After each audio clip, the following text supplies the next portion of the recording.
Muy buenas tardes, amigos socios de la Cámara Alemana, a este tercer evento de nuestro ciclo Una Hora Con. Los que han podido asistir a algún otro evento de estos, el primero con Peter Gries de Macro, el segundo con Darío Vicario hace 2 semanas, saben que se trata de conocer el parecer, la visión de CEOs de empresas asociadas, muchos de ellos pues muy cercanos a la Cámara porque también son miembros de la Junta Directiva. En este caso, hoy vamos a estar con Ismael Carmena, miembro de la Junta Directiva también. Va a ser hoy el último evento antes de la pausa de verano, ya el calor aprieta y se notan lentamente las fugas por vacaciones, así que hoy va a ser la última sesión hasta la de septiembre, que luego diré unas palabras. Bienvenidos pues a todos. Tengo el gusto de presentar a la sesión de hoy a Ismael Carmena, director general de HELA Iberia y director general regional para América y Sur de Europa de HELA Group. Buenas tardes, Ismael. A ver si te ponemos en línea y te vemos en vivo. Bien, Ismael, ya nos vemos. Hola, muy buenas tardes. Muy buenas tardes, Ismael. Gracias por estar aquí hoy con nosotros. Te voy a presentar brevemente a nuestros oyentes y luego te paso la palabra. Muy bien. Ismael, además de los cargos que acabo de presentar, hace unos años pues, se licenció en empresariales por la International School of Economics en Rotterdam. Ha hecho un Executive MBA con el Instituto de Empresa y padre del IES. Está casado, tiene 4 hijos y es director general de HELA España y Portugal desde el año 2006. En 2015 asumió otras funciones de dirección regional para Europa Occidental, con lo cual también tiene responsabilidad sobre, más allá de España y Portugal, sobre Reino Unido, Francia e Italia. Y ya, como era poco, desde enero de 2019 te has hecho cargo también de la región americana, que incluye Estados Unidos, Brasil y México, compaginando esta nueva responsabilidad con sus funciones previas. Yo creo que el COVID por lo menos ha significado algo de descanso para ti, menos aviones, menos viajes y menos cambios de horarios. Luego cuando hablemos, pues nos interesa mucho conocer un poco tu parecer, tu visión sobre los mercados allende de los mares, que tú desde aquí también coordinas y conoces. Llevas mucho tiempo en el grupo HELA. Antes de asumir esas funciones, tu formación ha sido básicamente basada en Alemania, también cerca al grupo HELA. Diré 2 cosas sobre el grupo HELA, para los que no lo conozcan. Es el típico ejemplo de una pyme alemana, entre comillas, claro que sí. El Mittelstand es una empresa familiar con 7.000 millones de euros de ventas en el ejercicio 2018-19. 125 Niederlassungen, ubicaciones en 35 países. En cuanto a actividad, es proveedor global de productos para la industria del automóvil. Lleva medio siglo de historia haciendo sistemas de iluminación innovadores para la industria del automóvil, sistemas electrónicos y también soluciones de iluminación y electrónicos para vehículos especializados. Bueno, con esto no he dicho nada de los empleados. Dije que es un Mittelstand, tipo Mittelstand con 39.000 empleados a nivel mundial. Pues claro, no es ya un Mittelstand ni siquiera, pero sigue siendo empresa familiar, que es algo que llama mucho la atención. Muy bien, pues a los oyentes, ya para pasarle la palabra a Ismael y hacerle una primera pregunta, les invito cordialmente a formular preguntas que quieran hacer a Ismael. Estaremos aquí juntos más o menos 45 minutos. Intentaremos reservar los últimos 10 minutos para preguntas. Si se sumaran muchos, igual empiezo un poco antes con las preguntas. Así, media hora más o menos de diálogo, de presentación de Ismael, y luego nos reservamos unos 10 minutos, cuarto de hora máximo para las preguntas, y a menos cuarto, normalmente esto se acabó y la gente puede seguir con sus tareas. Ismael, yo he presentado a HELA, te he presentado a ti. Dinos algo más de HELA que consideres importante para entender mejor las actividades de HELA En España, en concreto, pues yo creo que hace tiempo teníais también fabricación aquí. Queda algo de fabricación, básicamente comercializáis. Cuéntanos un poco el mercado español, el mercado Iberia, y si quieres ya hacer alguna acotación en relación a los mercados transatlánticos, pues cuéntanos cómo se lidera esto desde aquí, por favor. Muy bien, pues primero, gracias Walter por invitarme y gracias a todos los oyentes por escuchar durante el día de hoy pues otra visión más de alguna otra empresa relacionada con esta casa, con la Cámara de Comercio Alemana. Realmente lo has explicado muy bien, realmente nosotros nos dedicamos principalmente a dos grandes áreas, el área de primeros equipos, fabricación de componentes de automoción, a los que llamamos OEMs, básicamente electrónica e iluminación, y luego tenemos otra división, otro mercado muy importante que es el que llamamos el mercado de aftermarket o el mercado de recambio. Básicamente uno va dirigido a las plantas de producción, el de OEMs, el otro va dirigido, pues, una vez que el vehículo está en carretera, pues todo lo que es el mantenimiento y la reparación del vehículo. En el caso de mi función, básicamente yo llevo la parte de responsabilidad de la parte de recambio o de postventa. En España tenemos aún una planta de producción, la tenemos en Torrejón de Ardoz, Maesa, se dedica principalmente a fabricación de componentes para OEMs, algo de recambio, y tenemos también Gela S.A., en la cual nos dedicamos 100% a toda la parte de recambio. Es una holding aquí en España, Gela Holdings España, y llevamos también desde aquí el mercado ibérico. A nivel transatlántico o a nivel de mis funciones europeas y americanas, básicamente mi función está en la segunda división, esa división de recambio y de postventa. Tenemos sendas empresas en los principales mercados europeos. Somos posiblemente una de las empresas más potentes en todo lo que es infraestructura en la parte de recambio y aftermarket, en lo que se refiere al recambio de componentes de automoción en Europa. Y en América somos más chiquititos, tenemos una estructura en Atlanta, en Estados Unidos, que lleva todo lo que es el negocio de Estados Unidos y Canadá, y adicionalmente todo lo que es exportación a los países centroamericanos, el centro y el sur de América, a excepción de México, que tenemos una compañía de ventas allí también, y el mercado brasileño, que es también un mercado importante. Nuestros principales centros de producción del automóvil, lógicamente, están basados en Europa. Como buena empresa alemana tenemos pues buenas fábricas de producción a nivel de tecnología, de iluminación electrónica, pero cada vez más, y esto es un dato bastante importante, tenemos pues unas plantas de producción muy potentes en todo lo que es Asia Pacífico y también especialmente América. En América, principalmente en el área de México, tenemos 5 o 6 fábricas importantes que dan servicio también a Brasil. En Brasil tenemos una pequeña fábrica de electrónica y en Estados Unidos tenemos también dos o 3 fábricas adicionales. Antes hemos dicho que empleáis 39.000 personas a nivel mundial. En Iberia, no sé si lo has dicho, ¿cuántas personas hay aquí trabajando para el grupo? En total seremos en torno a unas 300 personas. 300 personas. ¿Y puntos de venta a los que vosotros, bueno, puntos de venta, a cuántas empresas servís? Vosotros básicamente suplicáis a unos casos es OEM, pero en los otros casos son como Norauto o lo que sea. Cuéntanos un poco cuál es el mercado al que servís concretamente aquí en España. Sí. Vale. Adentrar para contarnos el efecto de las últimas semanas, meses tan brutales con el COVID que hemos sufrido todo, cierre, cómo lo habéis superado y cómo lo han superado tus clientes clásicos.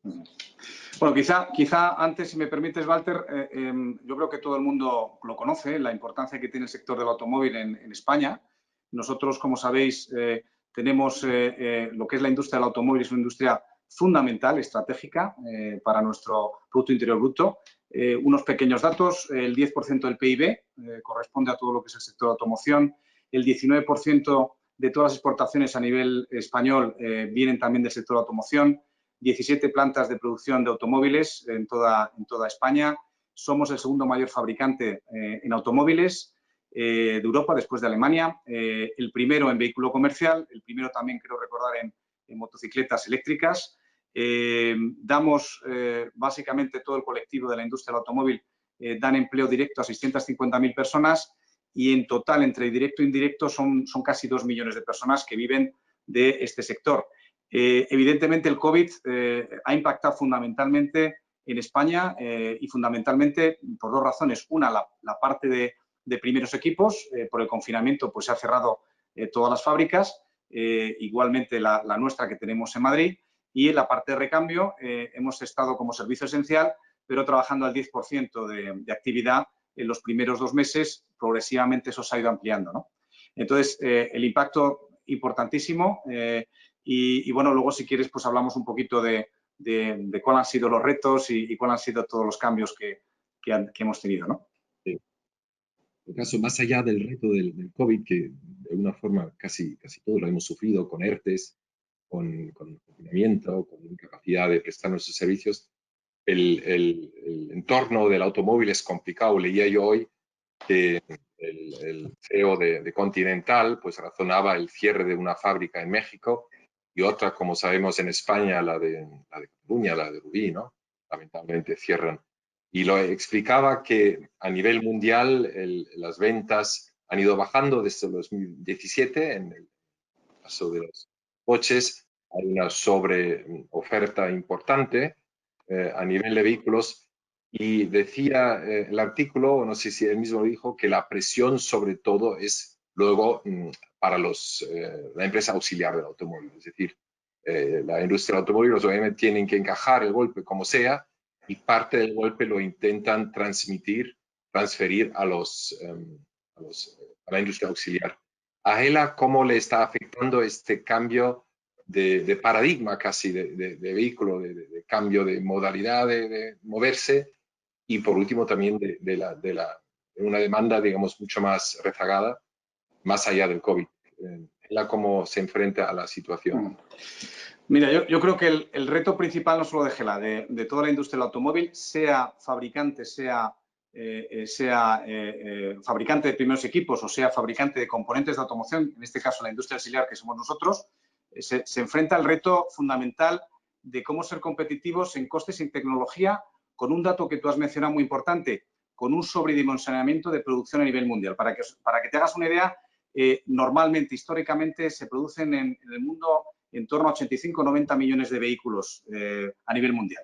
De esos 90 millones de vehículos a nivel mundial, para el 2019 se espera que solamente se vendan en torno a 65 o 70 millones. Eso significa una desviación de casi un 30% y la dimensión es tan grande que si cogiéramos esos 20 millones de vehículos que se van a vender menos o se van a fabricar menos, es el equivalente a la venta de vehículos en toda Europa en un año o en todo Estados Unidos en un año. Es decir, hemos dejado a día de hoy de dejar de vender el equivalente a lo que se vende en un año en vehículos de automoción en toda Europa o en todo Estados Unidos, que son mercados importantísimos. ¿Eso qué significa? Pues significa que ese reto por el COVID nos va a obligar a todos, como digo, a ser mucho más competitivos en costes y en tecnología. Pero sería injusto decir que el problema viene del COVID. Yo creo que, lo has mencionado tú muy bien, has apuntado muy bien que los principales cambios tienen mucho que ver con antes del COVID. Es decir, las tendencias del automóvil son muy importantes, son tendencias que el COVID ha amplificado. Ha amplificado pues, que estamos en un entorno a nivel de crecimiento prácticamente nulo en Europa. Estamos en un entorno en el cual, bueno, pues todo lo que tiene que ver con la fiscalidad del vehículo para potenciar la venta, pues es algo pendiente, especialmente en España, pero en el resto de Europa. Estamos hablando de la importancia de la electrificación del vehículo, de la digitalización del vehículo, lo que hemos hablado mucho que tiene que ver con el coche autónomo, que es algo que al usuario final le interesa mucho. Tiene mucho que ver también con el marco regulatorio de las emisiones de CO2, que afecta muchísimo en todo lo que son la adecuación de las producciones a nivel mundial.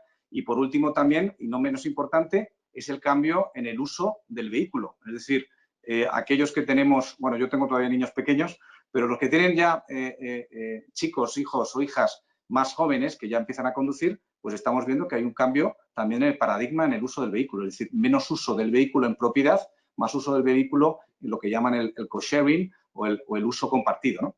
Entonces, como digo, como resumen, yo creo que vivimos dos momentos importantes. Uno, que viene por una parada importante de todo lo que es la fabricación y todo lo que es la actividad del sector del automóvil por el COVID durante unos meses, que nos ha impactado muchísimo, pero sobre todo la amplificación de los problemas ya existentes que teníamos en la industria del automóvil que acabo de mencionar. Sí, se me ocurre preguntarte sobre tu impresión en relación a los programas que a nivel europeo, a nivel mundial probablemente, pero nosotros nos fijamos más en Europa y en particular en España, se ha ido gestando como apoyo al mercado del automóvil. Tú lo has señalado antes, es un 10% del PIB, son de forma directa e indirecta 2 millones de empleos. Para las exportaciones españolas son importantísimas.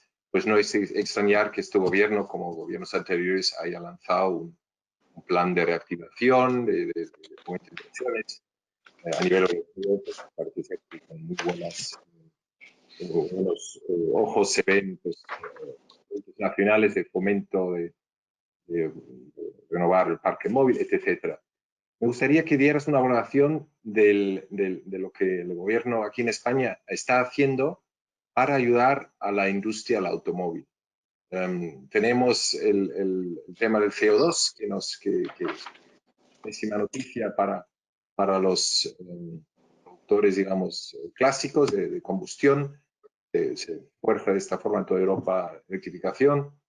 El gobierno de España está haciendo lo suficiente para encajar todos estos golpes entre COVID, cambio de paradigma digamos, de tracción, de combustión, de electrificación, el parque móvil antiguo, el programa es suficiente. Cuéntanos un poco desde el punto de vista del sector automóvil, si estás satisfecho o insatisfecho lo que se hace en España. Hemos tenido feedback en las últimas 2 sesiones alguna vez, las preguntas, ¿dónde están los programas de apoyo a la industria en tal o cual sector? Entonces, por eso lanzo hoy la pregunta, ¿qué valoración le estás dando tú al sector automóvil, que parece ser que le están dando bastante ayuda o quizás insuficiente? Cuéntanos. Bueno, yo creo que ya hemos dicho la importancia que tiene la industria del automóvil en España. Creo que las últimas iniciativas que se han realizado por parte del Gobierno al convocar pues a las principales instituciones y asociaciones del sector con motivo de la reactivación y la recuperación de la industria y la Agenda 2030. Recientemente, creo que hace un par de semanas, pues bueno, ha habido una reunión en Moncloa en la cual bueno, pues se ha definido en torno a unas 21 medidas con el fin de potenciar todo lo que es el sector automoción en distintas áreas, en infraestructura, en todo el tema de formación dual, en lo que tiene que ver con la tecnología con más o menos contaminante, el tema del envejecimiento del parque, porque para mí es un tema fundamental. De esas 21 medidas que están enfocadas, creo que eran en 4 o 5 pilares, se prevé una dotación de 3.750 millones de euros. Ese dinero, teóricamente, va a salir del Fondo Europeo, del Next Generation, que se está trabajando, que se está, de hecho, negociando ahora mismo por parte del Gobierno en los próximos días. Creo que la iniciativa es buena, creo que van por el buen camino, creo que se está teniendo en cuenta algo fundamental, que es la opinión, lógicamente, del sector, que es el que más sabe y el que sabe no solamente la problemática, sino las soluciones, pero evidentemente vivimos un mercado en el cual el entorno es menor en volumen, en tamaño, va a haber una menor rentabilidad, hay una mayor presión regulatoria, tenemos condicionantes cada vez mayores en lo que tiene que ver con los fabricantes de automóviles y, por supuesto, la recesión y las dificultades financieras que estamos teniendo no solamente en la parte de clientes, sino en la parte de proveedores. Todo esto que estoy diciendo no es nada nuevo. Yo creo que será prácticamente en todas las industrias. Lo que sí que es nuevo es que realmente no es suficiente, bajo mi punto de vista, todo lo que se está intentando hacer. Creo que tenemos que tener un plan, y esa Agenda 2030, por lo menos lo que es el título, ahí lo dice, un plan realmente estratégico de hasta dónde y cómo queremos ser, vamos a decir, en la industria del automóvil, siendo vamos a decir, el segundo país a nivel productivo y a nivel de producción. Entonces, yo creo que, resumiendo, yo creo que vamos en el buen camino, se está escuchando al sector, hay todavía mucho que hacer, la dotación que hay es, creo, insuficiente y el principal problema que tenemos, que es común en todos los sectores posiblemente, bueno, que es una menor rentabilidad, menor volumen, etcétera, se añade también pues una serie de problemáticas como puede ser el envejecimiento del parque y la alta fiscalidad que tiene el vehículo, ¿no? Si nos comparamos con Francia, por ejemplo, has señalado que te consideras que a pesar de ser 3,7 mil millones, una dotación importante, es insuficiente. No tengo ahora presente la cifra que ha destinado Francia, que no es el segundo ni el primer productor, sino debe ser el tercero, no el tercero después antes de Italia, supongo que el tercero es Francia, que es bastante mayor, ¿no? Lo que ellos están intentando. Probablemente habría que coger los 140 mil millones de euros que España pretende poder absorber del fondo de 750 mil millones europeos, pues habría que destinar un poquito más. Si nos oye alguna persona cercana al Moncloa, sé que de parte de IFEX Invest in Spain, pues tenemos algunos oyentes pues asiduos de estas charlas, pues que tome buena nota que se podría, a pesar de ser la cifra importante, quizás al ser fondos europeos, pues ser aún más generoso para la dotación de la industria del automóvil para capacitarla a modernizar realmente y dar el salto al nuevo paradigma de combustión. No sé, no hemos hablado, no hemos preparado mucho estas preguntas. Te la voy a lanzar y si no quieres responder, pues bien vale. Estamos viendo que la Comisión Europea está apostando de una forma pues bastante concreta. En los últimos días se ha manifestado en el sentido en una posible combustión de hidrógeno. Dan un paso más allá del vehículo eléctrico sin más y pretenden invertir unos cuantos miles de millones, creo que supera son miles de millones en el fomento de la industria de hidrógeno. ¿Tú ves futuro para la industria del hidrógeno, para la industria del automóvil?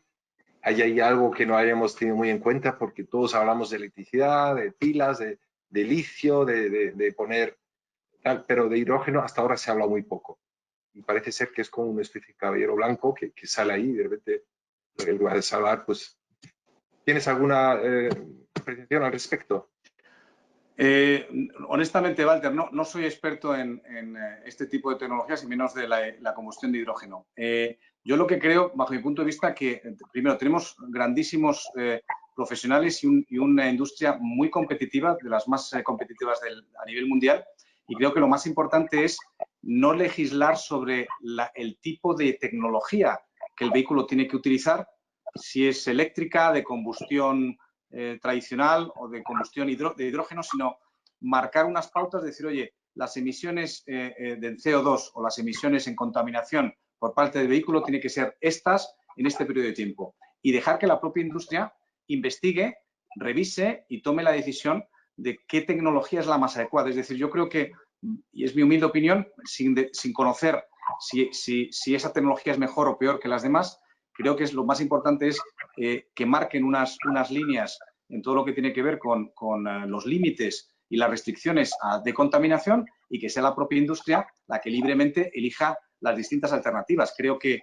limitar o potenciar más una que otra puede ayudar, pero también puede limitarnos, vamos a decir, como industria europea respecto al resto del mundo, ¿no?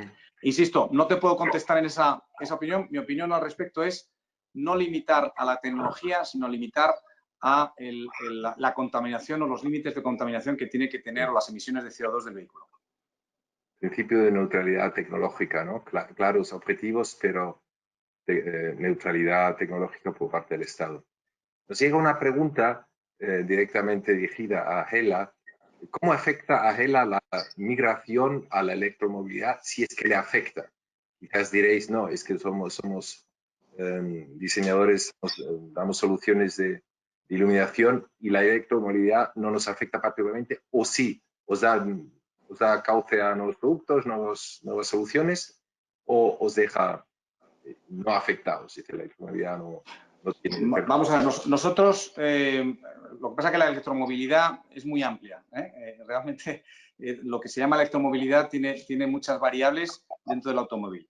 Si hablamos de Hela, es reconocida en primeros equipos, en equipos en OEMs, por dos áreas fundamentales. Una es la iluminación, que históricamente todos nos conocen, somos una empresa de 125 años y empezamos por la iluminación, pero sobre todo y más importante, y sobre todo los últimos 30, 40 años, somos uno de los principales proveedores Tier 1 en todo lo que tiene que ver con electromovilidad, en lo que llamo yo electrónica, digitalización y electrificación del vehículo, ¿vale? Entonces, en ese sentido, Gela, pues como dicen, somos un pez pequeño con la boca muy grande. Es decir, creo que estamos en las áreas de vanguardia tecnológica principales en lo que son las tendencias del sector automoción. Hemos invertido mucho en todo lo que son tecnologías ADAS, en tecnologías, vamos a decir, de electrónica.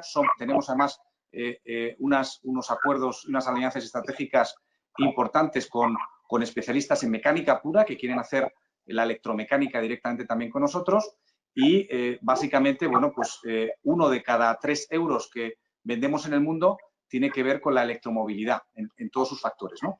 Entonces, para nosotros es fundamental. Nosotros, como empresa mediana o pequeña dentro del gran sector de la automoción, tenemos que ser tecnológicamente muy avanzados para mantener, bueno, pues ese reto tecnológico de ser independiente y adicionalmente tener capacidad de influir en todos estos procesos, ¿no? Y de hecho, bueno, pues tenemos varias empresas muy interesantes y estamos metidos en muchos proyectos. Trabajamos desde ideas disruptivas que, por ejemplo, tenemos en Silicon Valley, con una empresa en Silicon Valley que es Gela Ventures. Allí pues estamos trabajando y invirtiendo en empresas donde pensamos que puede haber tecnologías disruptivas en electromecánica y en otras muchas. Tenemos también, por ejemplo, trabajamos mucho todo lo que es la parte de inteligencia artificial, todo lo que es la parte de software, aplicado también a la movilidad del vehículo. En Berlín tenemos una empresa de Gela Glagia, que somos también líderes en este tipo de plataformas. Y por poner también otros ejemplos, bueno, pues en todo lo que tiene que ver con sensores y con sistemas de radar, pues somos unos líderes también en el mercado. Es decir, a la pregunta de Gela se está preparando, evidentemente, o nos preparamos ahí o realmente no vamos a ser capaces de poder competir con los nuevos retos del mercado y uno de ellos, evidentemente, es el coche autónomo, que, por cierto, con el tema del COVID, pues esas tendencias también están variando, porque se sigue potenciando mucho lo que es la parte de eléctrica, la parte de digital, la parte, vamos a decir, de digitalización del vehículo y electrificación, pero por otro lado, las tendencias que ya se están valorando es que como el volumen de inversión es tan alto el que hay que hacer en el coche autónomo, pues posiblemente se vaya postergando esa inversión para mantener, lógicamente, la liquidez y seguir invirtiendo en otras áreas prioritarias a corto plazo en muchas de las empresas como Gela, ¿no? Y por otro lado, pues se va a perder esa capacidad o ese tiempo a la hora de lo que es el coche autónomo y por otro lado, pues también posiblemente lo que es el uso compartido del vehículo, ¿no? Lo que hablábamos antes. La gente va a empezar a utilizar mucho más el vehículo a nivel privado y no tanto el vehículo público compartido, ¿no? Pero vamos, son tendencias que están apareciendo ahora que dependiendo el grado de, vamos a decir, de oleadas que pueda haber con el COVID, pues se puede hacer un uso, puede haber una tendencia estable o puede ser simplemente un pico que volvamos otra vez a una situación normal. Yo dudo que volvamos a una situación normal, de hecho. Gracias. En parte has respondido a una pregunta que nos ha llegado, que damos 3 pasos atrás. Al principio hablábamos de la evolución del sector a nivel mundial, las enormes, digamos, reducciones de ventas en vehículos que luego afectan también a la industria auxiliar. Dice aquí la pregunta, con caídas de la demanda del 30%, ¿cuáles son los ejes que están priorizando en Gela para ganar eficiencia e intentar neutralizar el impacto negativo de la falta de ventas? Digitalización, hemos visto que innovación es mucho, automatización de producción, visión de procesos, adaptación de estructuras, me imagino que también se refiere al personal. ¿Cómo encajáis el golpe de esta reducción tan brutal de ventas? Bueno, yo creo que esta crisis, por lo menos a nivel de multinacional, básicamente pues hemos seguido todos pues una línea muy parecida. Pues esa línea, si yo lo pudiera componer en áreas. Si hablamos de la línea estratégica, si hablamos de la línea productiva, si hablamos de la línea de ventas, tocamos la parte de recursos humanos. Es decir, ha sido un conjunto de acciones con el fin de que la empresa, bueno, pues pueda mantenerse. Pero básicamente, resumiendo, lo que hemos hecho nosotros es poner la empresa en modo hibernación y es enfocarnos a las actividades esenciales que aportan valor al cliente.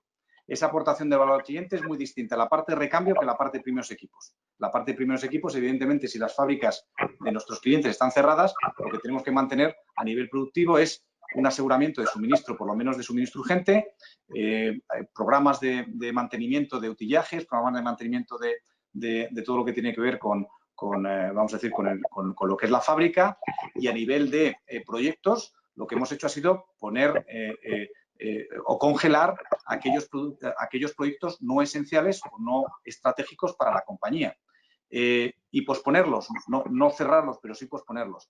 Te puedo dar un listado de cosas que hemos hecho. Estratégicamente, bajo mi punto de vista, son dos temas principales. Una es poner modo invernación. Modo invernación básicamente es reducir al mínimo todos aquellos costes superfluos que no generan un valor añadido a la empresa y al cliente durante este periodo y, sobre todo, y más importante, ir preparando a la compañía durante estos meses para relanzarla en el post-COVID. Y en ese relanzamiento, yo concretamente en el área de mi responsabilidad, bueno, pues y en la parte de recambio, hemos tenido un plan que le llamamos Plan Aurora, que es prepararnos durante estos meses para hacer una salida rápida y ofrecer al cliente primero una batería de acciones y de confianza para volver a reactivar las ventas, que está funcionando, de hecho, bastante bien. En lo que tiene que ver a nivel tecnológico, Gela sigue apostando, obviamente, por todo lo que tiene que ver con electromovilidad, con las áreas principales que para nosotros es la digitalización, como he dicho antes, el coche autónomo y la electrificación del vehículo, y todas las tecnologías asociadas con ello, que tienen mucho que ver las dos líneas de negocio que tenemos principales, que es la iluminación y la electrónica. No sé si con eso contesto a la pregunta. Sí. O lo complico más. A mí sí. La persona que nos lo ha preguntado, espero que haya tomado nota de algunas cosas. Otra persona nos pregunta sobre Latinoamérica y Estados Unidos. Pregunta aquí, ¿cuál es la tendencia en Estados Unidos y LATAM? Por ejemplo, considerando que en Estados Unidos no hay una cultura de transporte público y en LATAM sí que hay una cultura de transporte público, aunque sea muy poco desarrollado y deficiente. ¿Eso qué significa en cuanto al servir el mercado por parte vuestra? Son mercados muy diferentes al europeo, al español, al Iberia probablemente, ¿no? ¿Cuál es digamos, tu reto allí para Estados Unidos o para Latinoamérica? Bueno, lo primero comentar que el COVID, todos estamos al día en las noticias son inminentes y todos tenemos acceso a esa información. El COVID está afectando de forma muy importante a todo lo que es América del Norte, América del Sur. El pico de infecciones, de hecho, todavía no se ha llegado en Estados Unidos. Recientemente, los últimos datos que yo manejaba eran en torno a 70.000 a 80.000 infectados diarios. En Estados Unidos, por ejemplo, había ya un confinamiento en 15 estados de los 50, estoy hablando hace unos días. Entre ellos, justamente, Georgia, que es donde estamos nosotros. Entonces, sí está afectando mucho el tema del COVID, pero adicionalmente, si eso lo aplicamos al mercado de automoción, el mercado del automóvil y la parte del aftermarket en Estados Unidos y Canadá no tiene nada que ver con el mercado latinoamericano. El vehículo, las redes de distribución, la tipología de clientes, el tamaño de los clientes, el tipo de producto, si es de primer equipo, si es de copia o si es, vamos a decir, de marca blanca, es completamente distinto en Estados Unidos y Canadá al mercado latinoamericano. El mercado latinoamericano es un mercado más tradicional, más de lo que en España se vivía pues hace a lo mejor 10 o 15 años.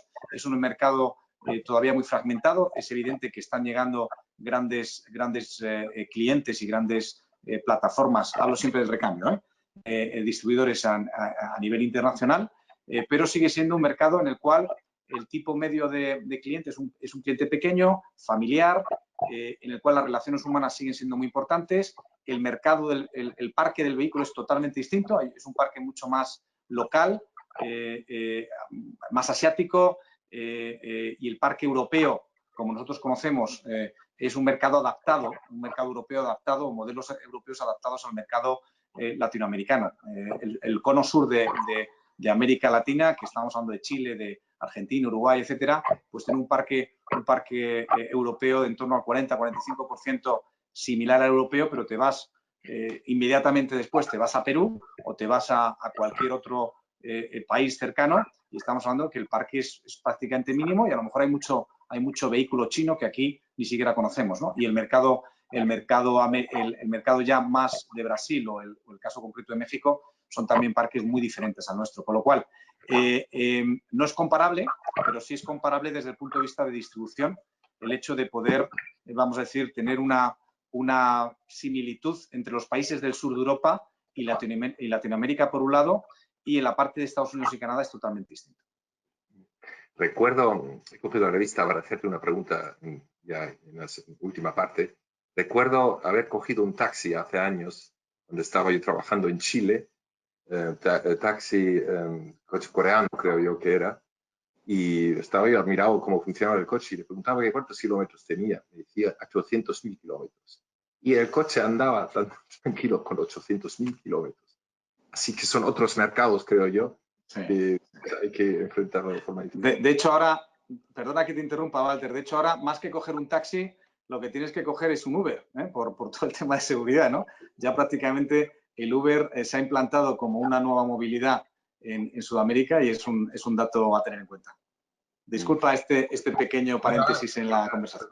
Mira, en estas reuniones de una hora con algún CEO, lo que intentamos también es acercar más allá de la experiencia, la visión del sector, un poco el perfil personal de las personas que representan a la Cámara y al entramado de empresas alemanas en España. Entonces, suelo hacer unas preguntas un poco más personales. Y hoy la primera que te voy a plantear, la voy a introducir citando una frase que aparece en la carta a nuestros lectores de la última revista que ha salido hace pocos días. El título de la carta a nuestros lectores dice así: tras la COVID-19, business as usual. Y entonces, las últimas preguntas de este articulito dicen: ¿son la economía y la propia vida tan predecibles como imaginábamos? Preguntas que nos hemos podido hacer en el confinamiento tan brutal que hemos sufrido. ¿No es todo mucho más frágil de lo que pensábamos? ¿Dónde quedan nuestras certezas ante la muerte y la enfermedad? ¿No es todo más frágil de lo que habíamos imaginado? ¿No somos mucho más dependientes los unos de los otros de lo que pensábamos? ¿No estamos llamados individual y colectivamente a ahondar de forma más profunda y radical en la solidaridad con el ser humano y la naturaleza? Business as usual, como respuesta, sin duda, no sería suficiente. Digo, dejándote estas ideas un poco como aperitivo, dinos tu confinamiento, que tú que estabas antes más en aviones que en casa, probablemente, quizás también te hayas podido plantear algunas preguntas más de sentido. ¿De dónde están las cosas importantes? ¿Es el trabajo? ¿Es la familia? ¿Es el deporte? ¿Es la salud? ¿Es la seguridad que yo tengo? ¿Cuáles son las reflexiones que quieres compartir con nosotros que son fruto un poco del COVID? Bueno, yo tengo que reconocer que, primero, que tengo la gran suerte de poder haber estado en el confinamiento, no en un piso, sino en una casa, con lo cual eso ayuda mucho, especialmente cuando tienes niños pequeños. Pero para mí, y perdonad que lo diga porque queda mal decirlo, pero realmente el confinamiento para mí ha sido un premio, un tesoro, porque yo paso normalmente unos 90 días al año fuera de España, es decir, una media de 2 días a la semana. Yo el hecho de poder, no sé, acostar a mis hijos, rezar con ellos, darles un beso por la mañana, pues para mí ha sido un premio, ¿no? Entonces, en la parte del confinamiento realmente he tenido la gran suerte de poder estar con ellos. Mi mujer, bueno, pues realmente es una pieza fundamental en mi vida, igual que el resto de la familia, y me ha dado la oportunidad de aguantarnos un poquito más, ¿no? El hecho de no vernos prácticamente, a vernos todos los días, bueno, pues ha sido muy positivo. Yo me quedo con 2 cosas. Por un lado, creo que en este confinamiento he aprendido lo importante que es las relaciones humanas, no solamente a nivel familiar, sino a nivel empresarial. Nos damos cuenta que realmente una empresa no es un edificio, no es una planta de producción, realmente son las personas, pero no las personas, no el equipo directivo, sino el señor que está en el almacén trabajando, la señorita que está cogiendo el teléfono para atender una llamada de un cliente, el señor que te llama y te está mandando un informe a última hora y a lo mejor tenía a los niños cenando. Es decir, yo he descubierto la importancia de tener un equipo realmente comprometido, que no es fácil y sobre todo lo que da de sí gente que en una situación, y gente, cuando hablo gente hablo de equipos que están pasando una situación muy complicada, porque un confinamiento ya no solamente es el confinamiento en sí mismo, sino es la incertidumbre de qué es lo que va a pasar en la empresa, la incertidumbre de lo que es lo que va a ocurrir más adelante. A mí ha sido ejemplar. Realmente me ha impresionado lo importante que es el equipo en cualquier empresa, que son realmente el corazón de cualquier empresa. Y luego, a nivel personal, a nivel familiar, pues yo te digo que para mí ha sido un soplo de aire fresco que también necesitaba, y el poder estar mucho más tiempo con la familia, que para mí es un pilar fundamental en mi vida, ¿no? Pues te agradezco tus palabras tan sinceras. Yo creo que muchos de los que te estamos escuchando, pues se sienten bastante bien reflejados en tu experiencia con sus más y sus menos, pero es algo que también nos compartían Peter Gris y Darío Vicario, y yo en las conversaciones que tengo con gente, pues es una tónica general, ¿no? El COVID también nos ha traído bondades de las que no pensábamos que nos podía traer. Llega una última pregunta. Voy a dedicar los 2 minutos y luego medio minuto para terminar, que dice así, cambio un poco de tema otra vez, vamos un poquito atrás. Fruto del COVID, el gobierno ha acelerado sus planes a regular el teletrabajo. En días pasados, la COE ha emitido una opinión muy crítica con lo que se sabe del borrador. ¿Tú tienes cuál es el procedimiento del señor Carmena al respecto? ¿Cuál es tu parecer al respecto? ¿Cuál es también estáis con proyectos de teletrabajo? ¿Habéis tenido que hacerlo ya? En fin, sí, las lessons learned, estas que tenemos, ¿no? Las lecciones aprendidas, evidentemente todos hemos descubierto que el teletrabajo funciona. Al principio creo que todos nos hemos dado cuenta que los primeros meses ha habido un exceso vamos a decir, en la intensidad de teletrabajo. Es decir, se ha trabajado mucho más de lo que realmente esperábamos, todos. Progresivamente, yo creo que con el tiempo eso se ha ido diluyendo un poco, pero el teletrabajo yo no creo que sustituya a la relación personal y física en un entorno empresarial, en un entorno de organización o en una oficina. Es decir, yo creo que sí es posible combinarlo y creo que todos hemos aprendido a ser mucho más digitales y además nos han enseñado la facilidad con la cual se puede comunicar y se puede comunicar mucho más. Es decir, yo, gracias al teletrabajo y a la digitalización, he podido hablar muchísimo más con todo mi equipo, he podido tener reuniones prácticamente diarias desde la alta dirección en cada uno de los países hasta también tener la posibilidad de hablar con el middle management y con personas, vamos a decir, más operativas. Y eso te lo da la tecnología, te da pues cualquier sistema, Teams, etc. Es decir, el teletrabajo tiene muchas ventajas, pero según yo tengo entendido, el decreto que estamos aquí hablando, o el borrador que estaban hablando, si creo recordar, hablaban de que a nivel positivo quieren quieren preservar la voluntariedad del teletrabajo y quieren también, creo recordar que era el derecho a desconectar, algo así, no me acuerdo bien. Esas dos partes yo creo que estamos todos de acuerdo, que tanto la voluntariedad como el derecho a desconectar es obvio, es un derecho y creo que todos coincidimos. Lo que yo no coincido es en el hecho de legislar el teletrabajo a golpe, vamos a decir, de decreto. Es decir, la conciliación de la empresa o de la conciliación de las personas tiene que venir fruto de una cultura empresarial, fruto de unas circunstancias de la compañía y del sector que tiene y fruto de la tipología de cliente que tú tengas. Es decir, no vale para todo.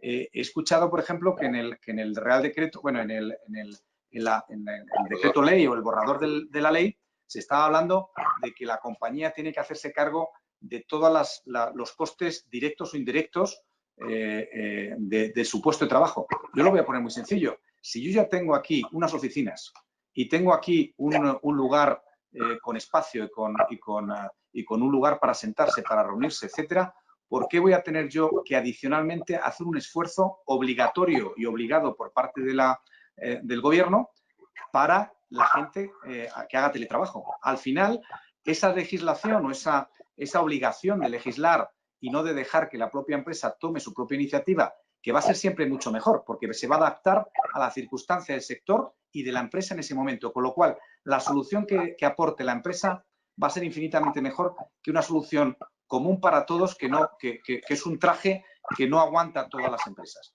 Y eso por un lado, pero si hablamos de empresas pequeñas, imagínate, o sea, una empresa pequeñita, la pyme, como existe en España, si mañana hay una legislación al respecto, yo estoy convencido que muchas empresas van a ser incapaces de tener esos sobrecostes y mandar a la gente a su casa, porque no tiene mucho sentido. Si yo quiero conciliar y quiero que de alguna manera no estar 1 hora o 2 horas de camino en el coche, yo particularmente en mi caso, hasta pagaría por no tener que estar moviéndome 2 horas perdidas en mi coche, sobre todo en las grandes ciudades.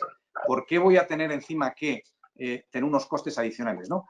Es un tema complicado, es un tema que hay distintos puntos de vista. Yo soy muy respetuoso con esos puntos de vista. Yo creo que para mí, como CEO en Gela, lo fundamental es utilizar el sentido común y ser sensatos. Es decir, si nosotros vemos que sí se puede aumentar, y creo que hemos aprendido que el teletrabajo puede funcionar, aunque sea en un porcentaje menor de lo que a lo mejor ahora todo el mundo está pensando. De hecho, Gela se está planteando el mobile working a nivel mundial. Es decir, oye, ¿cuántos días consideramos que en este caso el empleado puede trabajar dentro de casa o fuera de casa?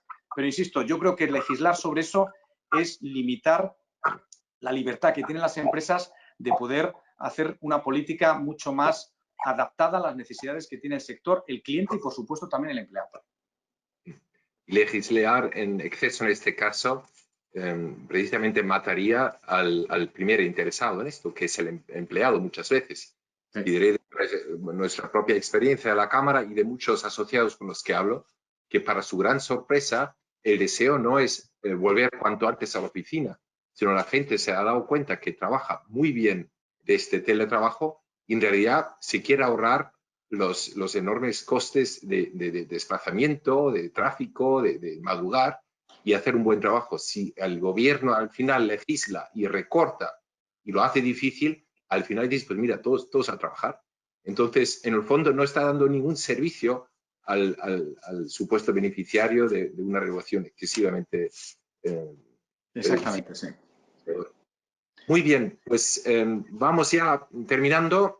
Son las 18:50 y te quiero agradecer cordialmente tu disponibilidad, tu compartir tu visión del mercado, tu visión sobre el teletrabajo y algo de tu vida personal y de tus afanes más personales.